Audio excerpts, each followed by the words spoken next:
Hello students, last lecture में हमने गुणसूत्र की संरचना पढ़ी थी और गुणसूत्र में हमने देखा था, मैं शॉर्ट में जल्दी से बता देता हूँ। गुणसूत्र में अपन ने यहाँ पे कुछ इस तरह की संरचना पढ़ी थी, है ना। ये वाला जो भाग होता है, इसमें जो कवर ऊपर से कवच होता है, परत होती है, उसे अपन कहते हैं पेलिकल।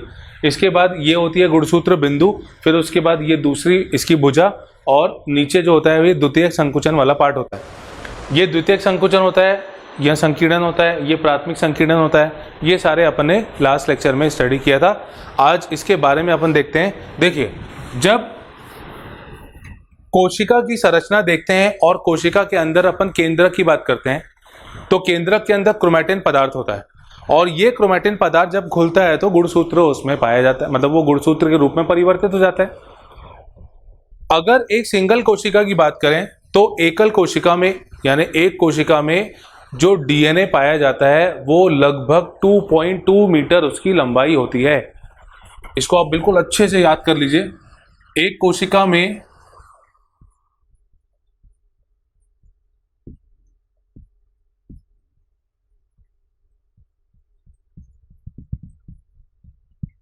कोशिका में जो डीएनए होता है,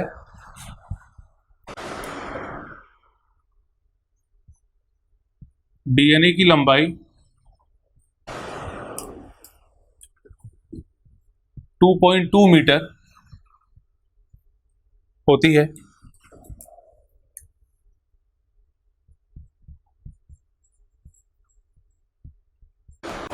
ये एक पॉइंट।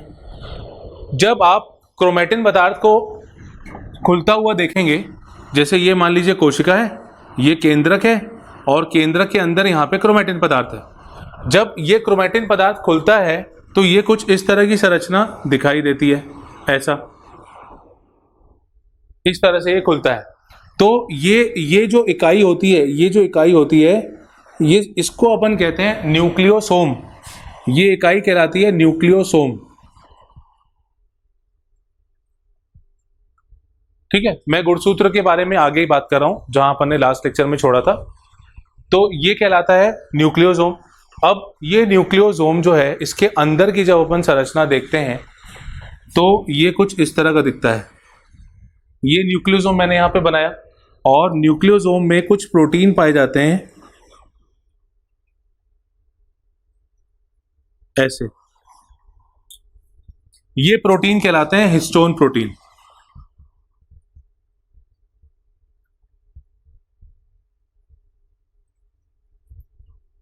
ये कहलाते हैं हिस्टोन प्रोटीन। देखिए, मैं बहुत अभी डीप में नहीं जाऊंगा, क्योंकि हिस्टोन प्रोटीन और न्यूक्लियोसोम के बारे में आपको जो आणविक आधार वाला चैप्टर है उसमें पूरा डिटेल में पढ़ना है। ठीक है, तो अपन वहीं पे इसकी बात करेंगे। पर अभी सिर्फ इतना ध्यान रखिए कि गुणसूत्र जो होता है, जैसे ये क्रोमैटिन पदार्थ है, ये क्रोमैटिन पदार्थ खुलेगा तो गुणसूत्र बनेगा, और जब ये क्रोमैटिन पदार्थ खुलता है तो इसमें जो इकाई होती है, जो कॉम्पैक्शन की, मतलब जो जोड़ के रखने वाली इकाई होती है, उसको अपन कहते हैं न्यूक्लियोसोम। और न्यूक्लियोसोम के अंदर हिस्टोन प्रोटीन पाया जाता है। ये हिस्टोन प्रोटीन जो होता है ये क्षारीय होता है, यानी बेसिक होता है। ये हिस्टोन प्रोटीन जो होता है ये क्षारीय प्रोटीन होता है, ये बेसिक प्रोटीन होता है। और दूसरी बात ये कि हिस्टोन प्रोटीन के आसपास, मतलब इसके ये वाला भाग, ये जो भाग है, ये हिस्टोन प्रोटीन के आसपास ये होता है डीएनए। ये डीएनए कहलाता है, और ये नेगेटिव चार्ज वाला होता है, ऋणात्मक आवेश वाला होता है ये डीएनए जो होता है। ठीक है, हिस्टोन प्रोटीन जो होता है वो पॉजिटिव चार्ज वाला होता है, क्षारीय है, और ये डीएनए जो होता है ये अम्लीय होता है, क्योंकि इसमें फॉस्फोरिक एसिड पाया जाता है। ठीक, अब जो हमने गुणसूत्र की संरचना देखी थी, उसमें अगर गुणसूत्र बिंदु अपनी जगह से चेंज होती है, अगर गुणसूत्र बिंदु अपनी जगह से चेंज होती है तो उसका अलग अलग नाम दिया जाता है। जैसे गुणसूत्र में, जैसे ये गुणसूत्र था, ये गुणसूत्र बिंदु कुछ इस तरह का था। अगर ये गुणसूत्र बिंदु बीचों बीच होगी तो इसे अपन कहेंगे मध्य केंद्रीय गुणसूत्र।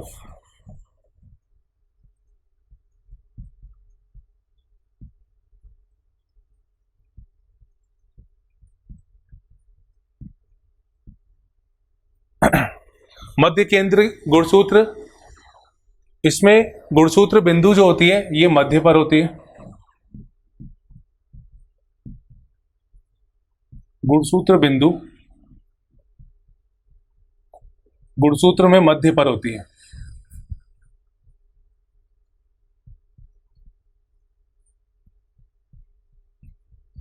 ठीक है, तो अब इसको जैसे अपन देखते हैं, जैसे ये गुणसूत्र है और ये गुणसूत्र बिंदु है और इसकी दूसरी भुजा ये है, ऐसी लगी है। मतलब ये जो दिखने का जो अपन को दिख रहा है, ये कुछ वी शेप का दिख रहा है, मतलब इसकी आकृति जो है ये वी के जैसे अपन को दिख रही है। दूसरा होता है उपमध्य केंद्री।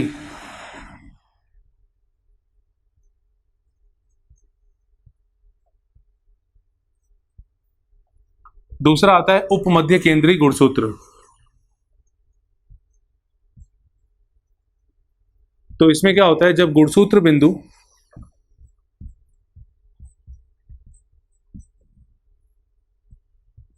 अपने स्थान से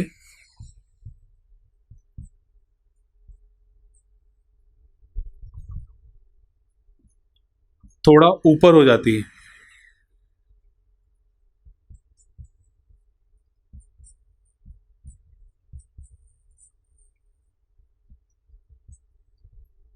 और जब ये अपने स्थान से थोड़ा सा ऊपर हो जाएगी तो ये जो गुणसूत्र है ये कुछ इस तरह का दिखेगा। जैसे ये हो गई एक भुजा, फिर ये हो गया गुणसूत्र बिंदु और ये हो गई दूसरी भुजा।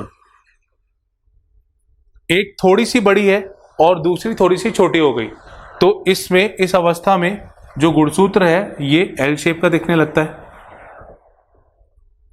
ऐसा हो जाता है। ठीक है, चलिए इसको रिवाइज कर लेते हैं, फिर अपन आगे बढ़ते हैं।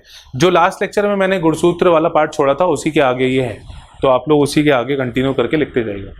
एक कोशिका में डीएनए की लंबाई लगभग 2.2 मीटर होती है, और जब हम केंद्रक में, ये केंद्रक है, इसके अंदर क्रोमैटिन पदार्थ को देखते हैं, तो क्रोमैटिन पदार्थ जब खुलता है तो इस तरह की संरचना के रूप में पहले दिखता है वो, इसको अपन कहते हैं न्यूक्लियोसोम। ठीक है, देखिए गुणसूत्र जो बनेगा वो बाद की स्टेज है, काफी आगे की अवस्था है। पहले न्यूक्लियोसोम बनता है, फिर एक संरचना बनती है सोलेनोइड, न्यूक्लियोसोम बनता है, सोलेनोइड बनता है, फिर सुपर सोलेनोइड बनता है, और तब कहीं जाके क्रोमैटिन और गुणसूत्र का निर्माण होता है। तो ये न्यूक्लियोसोम हो गया। ये न्यूक्लियोसोम जो इकाई है उसको जोड़ के रखने की, इसके आसपास जो चीज, इसके आसपास जो संरचना है उसको अपन कहते हैं डीएनए। ये डीएनए नेगेटिव चार्ज वाला होता है। न्यूक्लियोसोम जो होता है इसके अंदर हिस्टोन प्रोटीन पाए जाते हैं। हिस्टोन प्रोटीन एक प्रकार के क्षारीय प्रोटीन है। ये बस अभी इसको आप याद रखिए कि हिस्टोन प्रोटीन एक प्रकार के प्रोटीन होते हैं जो क्षारीय होते हैं। अब गुणसूत्र बिंदु के आधार पर, उसकी स्थिति के आधार पर 4 प्रकार के गुणसूत्र होते हैं। गुणसूत्र बिंदु की स्थिति के आधार पर 4 प्रकार के गुणसूत्र होते हैं। पहला होता है मध्य केंद्रीय गुणसूत्र। जब गुणसूत्र बिंदु बिल्कुल बीचों बीच होती है और दोनों भुजाएं कुछ इस तरह से व्यवस्थित होती हैं तो ये वी शेप का दिखता है। दूसरा होता है उपमध्य केंद्रीय गुणसूत्र। जब गुणसूत्र अपने स्थान से थोड़ा सा ऊपर हो जाता है तो उस अवस्था में ये जो गुणसूत्र बिंदु है ये इस तरह से दिखती है और गुणसूत्र ऐसा दिखता है, मतलब ये एल शेप का दिख रहा है। तो ये 2 प्रकार के हो गए। तीसरा प्रकार है अग्र केंद्रीय गुणसूत्र।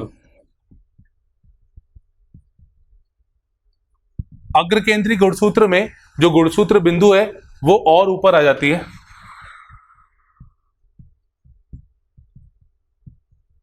गुणसूत्र बिंदु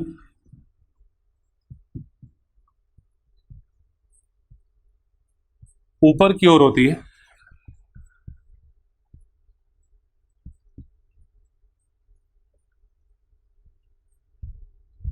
अग्र केंद्रीय गुणसूत्र में गुणसूत्र बिंदु ऊपर की ओर होती है और यहाँ पे जो गुणसूत्र दिखता है ये कुछ इस तरह का दिखता है, जैसे एक भुजा, ये गुणसूत्र बिंदु और ये दूसरी भुजा, मतलब काफी छोटी हो गई है ना। तो ये जे शेप के आकार का दिखता है ऐसा। तो अग्र केंद्रीय गुणसूत्र जे शेप के आकार का दिखाई पड़ता है। फिर आखिरी आता है अंत केंद्रीय गुणसूत्र।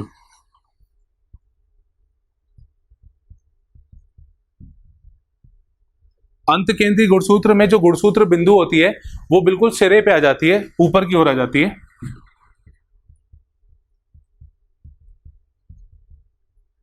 गुणसूत्र बिंदु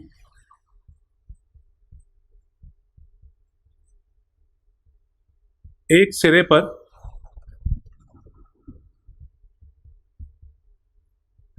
पहुंच जाती है और जो संरचना अब यहां पे दिखती है ये कुछ ऐसा होता है। ये एक भुजा और ये गुणसूत्र बिंदु, मतलब ये हो गया आई शेप का।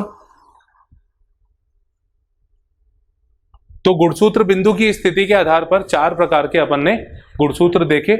सबसे पहला मध्य केंद्री जिसमें वी शेप का बनता है, दूसरा उप मध्य केंद्री जिसमें एल शेप का बन रहा था, तीसरा अग्र केंद्री जिसमें जे शेप का बन रहा है, और अंत केंद्री जो कि आई शेप का गुणसूत्र हमें दिखता है। गुणसूत्रों की संख्या अगर कोशिका में बात करें तो 46 गुणसूत्र होते हैं युग्म में, है ना, और अगर अगुणित की बात करें तो 23 गुणसूत्र हो जाते हैं। तो ये हो गया गुणसूत्र के बारे में और उसकी संरचना अपन ने देखा। अगला कोशिकांग अपन पढ़ते हैं, केंद्रक अपना पूरा हो गया।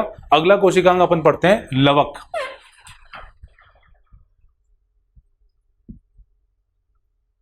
लवक जिसको अपन कहते हैं प्लास्टिड।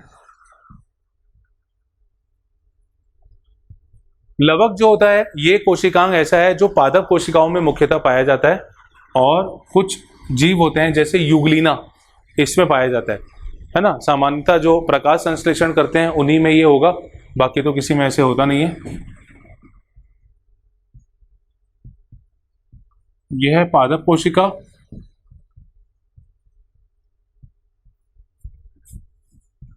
एवं जीव यूग्लिना में होता है।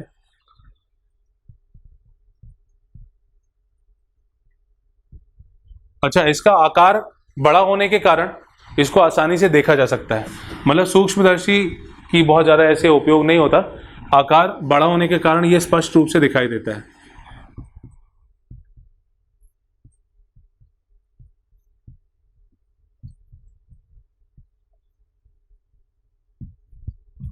आकार बड़ा होने के कारण यह स्पष्ट रूप से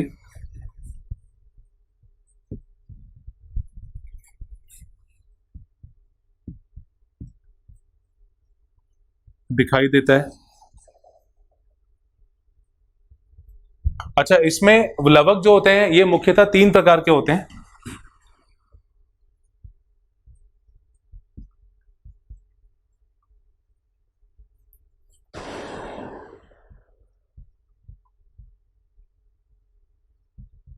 और ये तीन प्रकार हैं। एक तो है वर्णी लवक,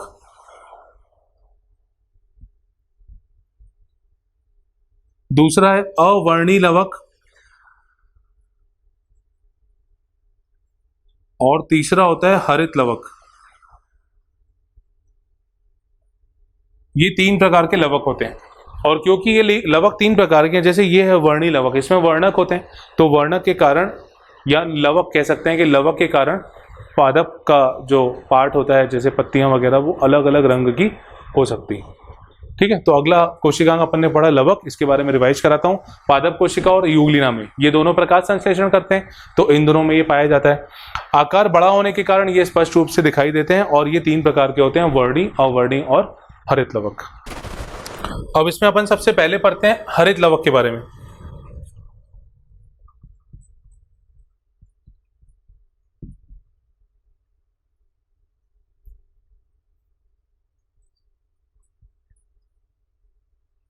हरित लवक जिसे क्लोरोप्लास्ट कहते हैं।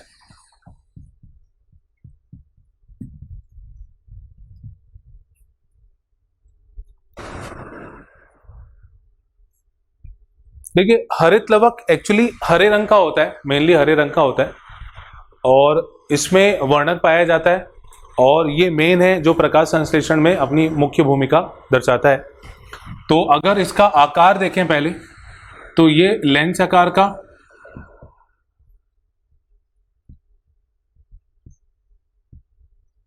लेंस आकार,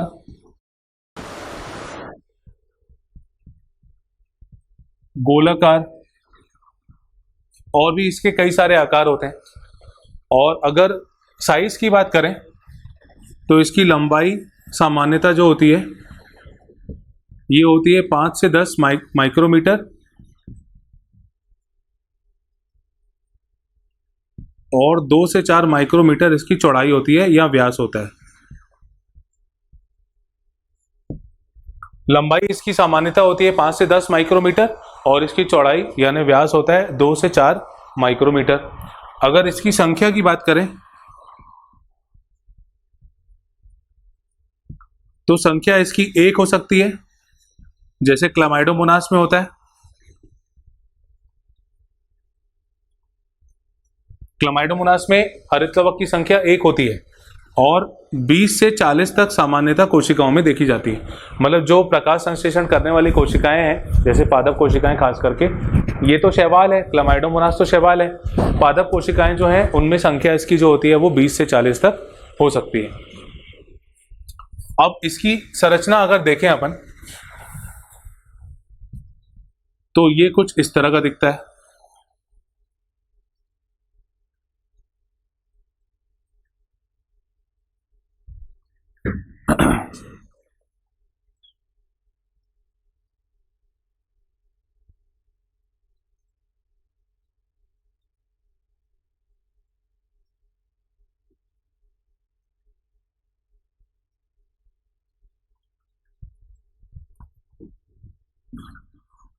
अंदर कुछ इस तरह की कोशिकाएं होती हैं,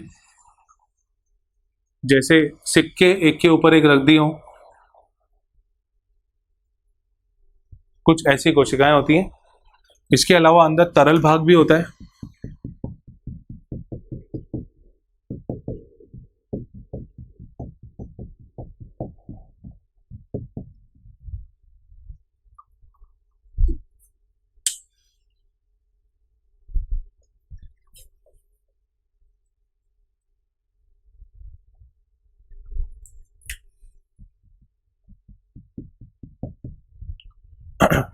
अब देखिए, ये 2 झिल्ली वाली संरचना है, ये बाहरी झिल्ली हो गई और भीतरी झिल्ली हो गई।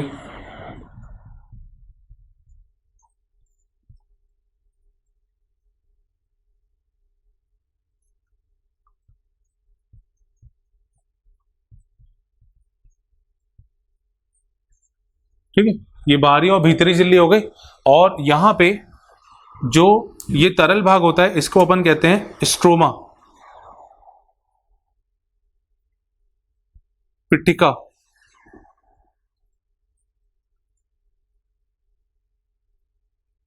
इसे स्ट्रोमा कहते हैं। यहां पे अगर हम एक संरचना देखें, जैसे ये एक अपन कोशिका देखें, तो इस एक कोशिका को अपन कहते हैं थाइलाकॉइड। ये एक कोशिका कहलाती है थाइलाकॉइड। तो इसको मैं यहां पे नाम दे रहा हूं, ये है थाइलाकॉइड।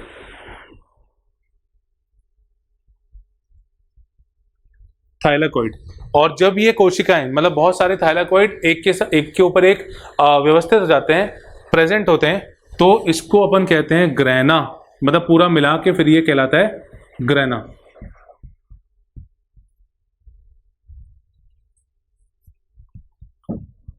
अब देखिए, ये जो ग्रैना है ये आपस में जुड़े होते हैं। जैसे मान लीजिए मैं यहाँ पे ये रेड कलर से एक छोटा छोटा स्ट्रक्चर बना रहा हूँ, जैसे ये ग्रैना आपस में जुड़े हैं। ठीक है, इसको अपन कहते हैं ग्रैना पटलिका। ये संरचना जो इसको जोड़कर रख रही है ये कहलाएगी ग्रैना पटलिका।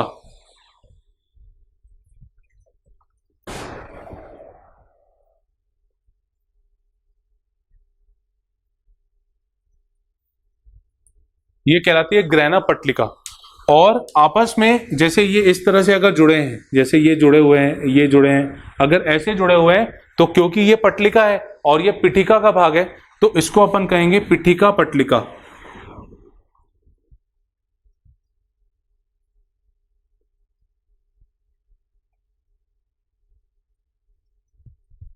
ये कहलाएगी पिठिका पटलिका। तो ये हो गया हरित लवक की संरचना। एक बार फिर से मैं बताता हूं, फिर इसके बारे में अपन लिखते भी हैं।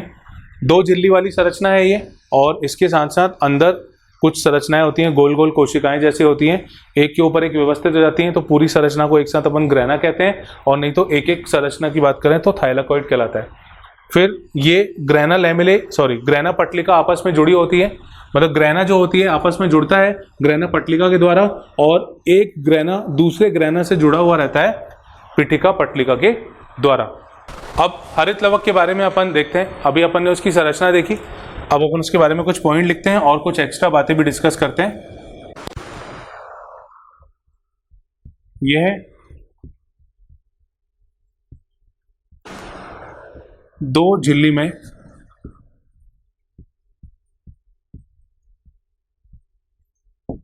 संरचना होती है।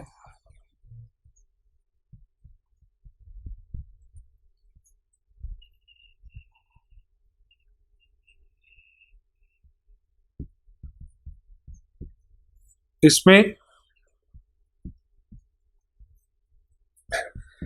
तरल भाग होता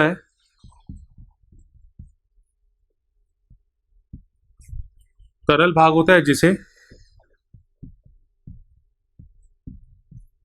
पिटिका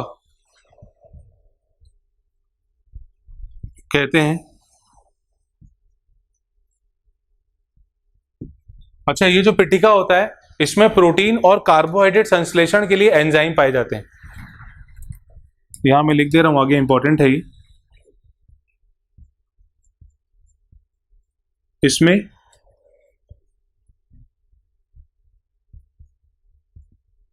कार्बोहाइड्रेट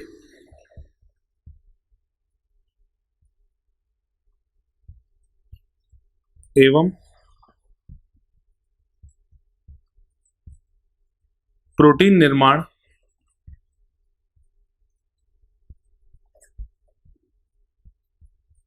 के एंजाइम होते हैं।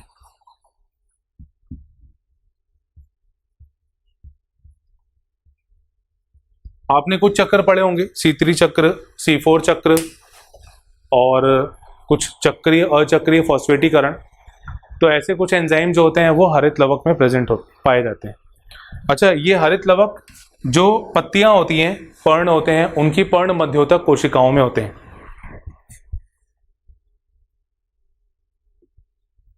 ये संरचना से थोड़ा सा अलग पॉइंट है तो मैं यहां पे लिख दे रहा हूं, नहीं तो छूट जाएगा। हरित लवक पर्ण मध्योतक कोशिकाओं में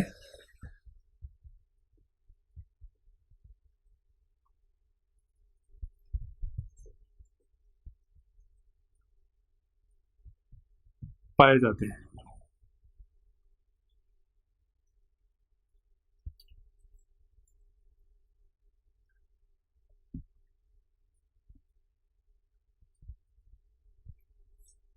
तो इसमें तरल भाग होता है जिसे अपन पिटिका कहते हैं, और इसमें एंजाइम होते हैं कार्बोहाइड्रेट और प्रोटीन संश्लेषण के लिए। अब इसके बाद इसमें कुछ गोल संरचनाएं होती हैं, कोशिकाएं होती हैं, जिसे ग्रेना कहते हैं।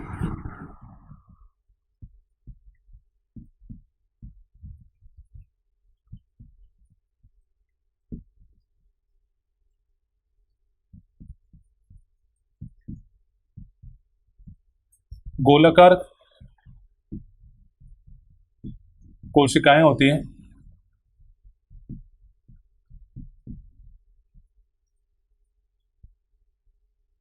जिसे वो जो गोलाकार कोशिकाएं होती हैं उसे थाइलाकॉइड कहते हैं, और थाइलाकॉइड मिल जाते हैं तब वो ग्रेना का निर्माण करते हैं, जिसे थाइलाकॉइड कहते हैं।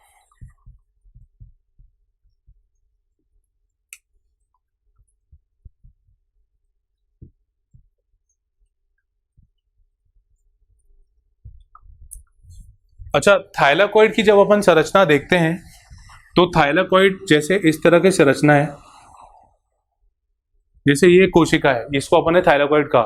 बहुत सारे थाइलाकॉइड मिलकर ग्रेना का निर्माण करेंगे।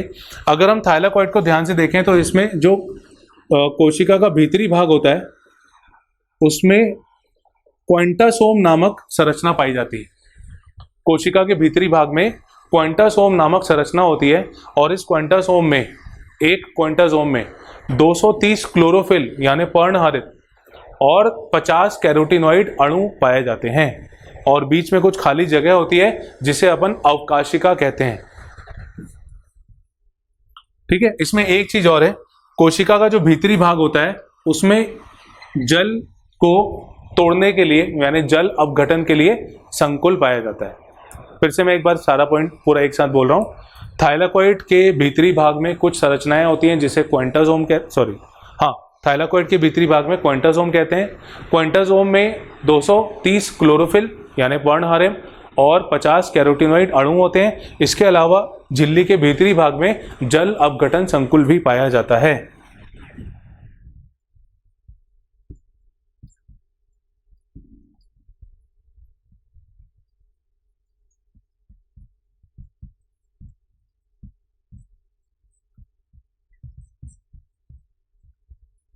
थाइलाकोइड में अंदर की ओर या भीतर की ओर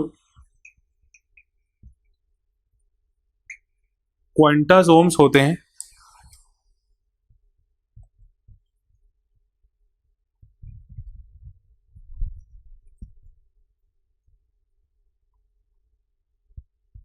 प्रत्येक क्वेंटासोम में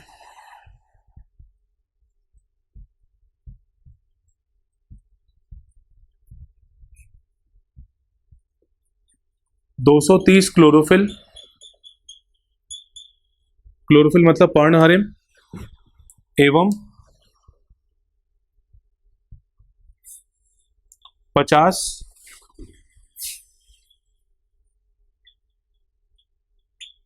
कैरोटीनॉइड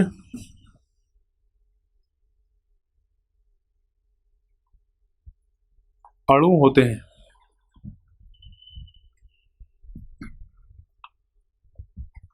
थाइलाकोइड में अंदर की ओर क्वेंटासोम होते हैं। प्रत्येक क्वेंटासोम में 230 क्लोरोफिल एवं 50 कैरोटीनॉइड अणु होते हैं।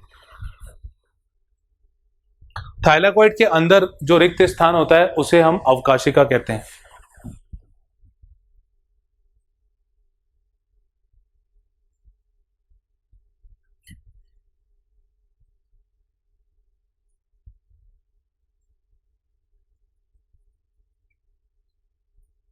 स्थान को अवकाशिका कहते हैं।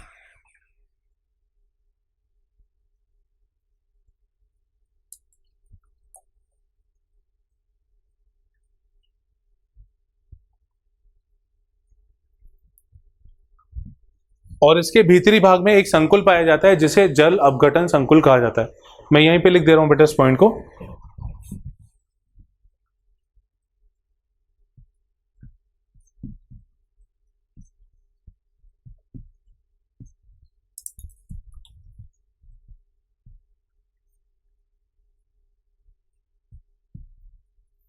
जल अपघटन संकुल पाया जाता है।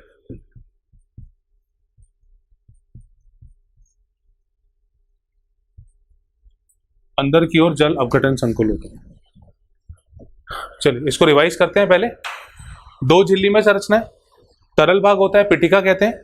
पिटिका में कार्बोहाइड्रेट और प्रोटीन संश्लेषण के लिए एंजाइम होते हैं। और हरित लवक, ये तो थोड़ा सा एक्स्ट्रा पॉइंट हो गया था जो मैं उस वक्त भूल गया था। हरित लवक पर्ण मध्योतक कोशिकाओं में पाया जाता है। हाँ, इसमें हरित लवक में कुछ गोलाकार कोशिकाएं होती हैं जिसे अपन थाइलाकोइड कहते हैं। और थाइलाकोइड में अंदर की ओर जल अपघटन संकुल होता है, जल को ये तोड़ देता है। थाइलाकोइड के अंदर की ओर क्वेंटासोम भी होते हैं। ये क्वेंटासोम जैसी संरचना है। ये हो गया क्वेंटासोम, ठीक है। और प्रत्येक क्वेंटासोम में 230 क्लोरोफिल अणु और 50 कैरोटीनॉइड अणु होते हैं। थाइलाकोइड में जो अंदर खाली स्थान है, जगह है, इसको अपन अवकाशिका कहते हैं। अब कई सारे थाइलाकोइड मिलकर ग्रेना का निर्माण करते हैं।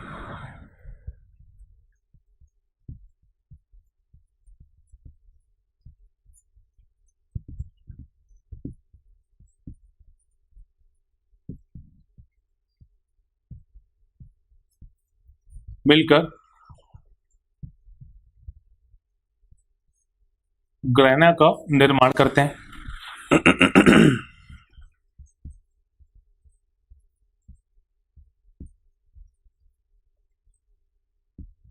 अब ये ग्रेना जो होते हैं ये आपस में जुड़े हुए रहते हैं ग्रेना पट्टिका के द्वारा।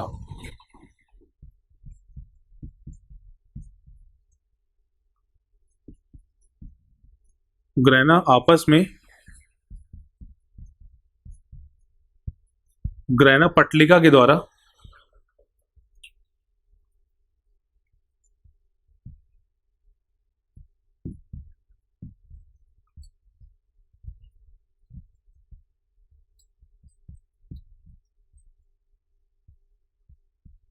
जुड़े होते हैं।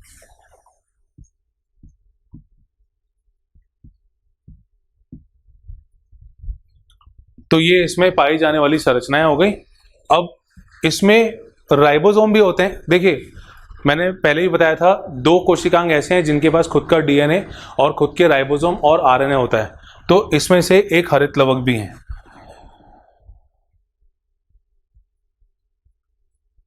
इसमें 70 प्रकार के राइबोसोम होते हैं।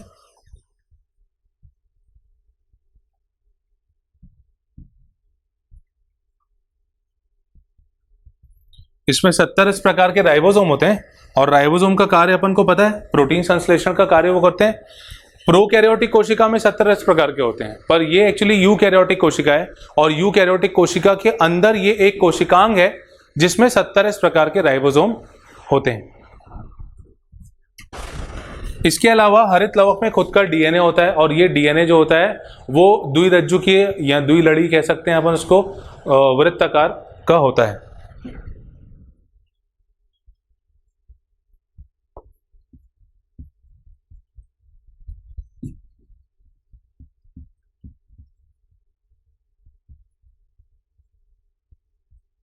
इसमें डीएनए होता है जो कि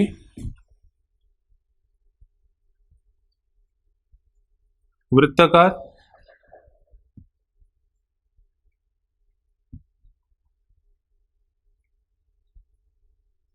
द्विरज्जुकीय होता है।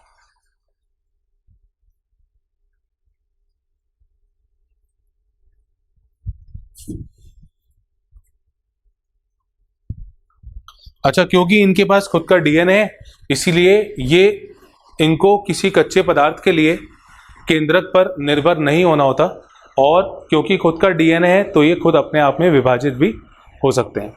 तो हरित लवक स्वतः प्रतिकृतियन करने वाली कोशिकांग होती हैं और ये द्विखंडन विधि से विभाजित होती हैं। ठीक है, जैसे माइटोकॉन्ड्रिया में था वैसे इसमें भी है, द्विखंडन विधि से ये विभाजित होती हैं और इनके पास खुद का डीएनए होता है, यानी स्वतः द्विगुणन करने वाली या स्वतः प्रतिकृतियन करने वाली कोशिकांग है। अब ये तो हो गया हरित लवक के बारे में। इसके अलावा दूसरे भी लवक हैं, जैसे वर्णी लवक था और अवर्णी लवक था। तो जो वर्णी लवक होता है,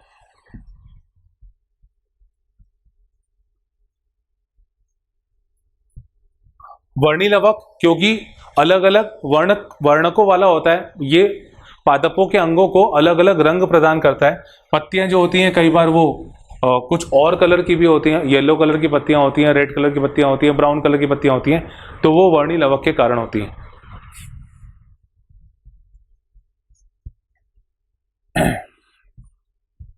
इसके अलावा इसमें वसा विलय वर्णक होते हैं।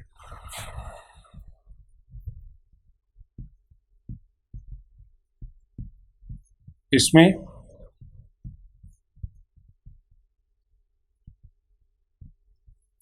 वसा विलय वर्णक होते हैं, जैसे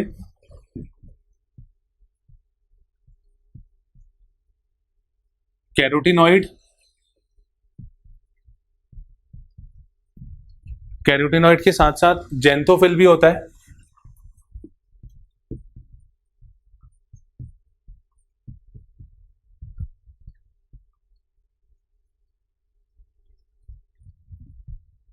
ठीक है, और ये रंग प्रदान करते हैं पादप अंगों को।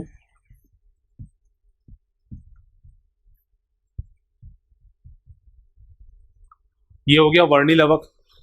अगला जो आता है तीसरा, ये है अवर्णी लवक। अब अवर्णी लवक में वर्णक तो होता नहीं है और ये कोई ऐसा रंग भी प्रदान नहीं करता है, ठीक है, परंतु ये कुछ प्रकार का होता है, यानी ये भोज्य पदार्थों को संचित करता है। इसका मुख्य कार्य जो है ये भोज्य पदार्थों का संचय करना होता है। तो भोज्य पदार्थों के संचय के अकॉर्डिंग ये 3 प्रकार का होता है। इसमें एक होता है मंडलवक,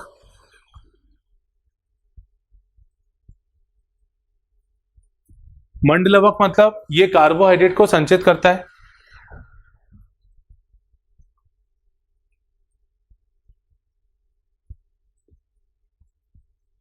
कार्बोहाइड्रेट का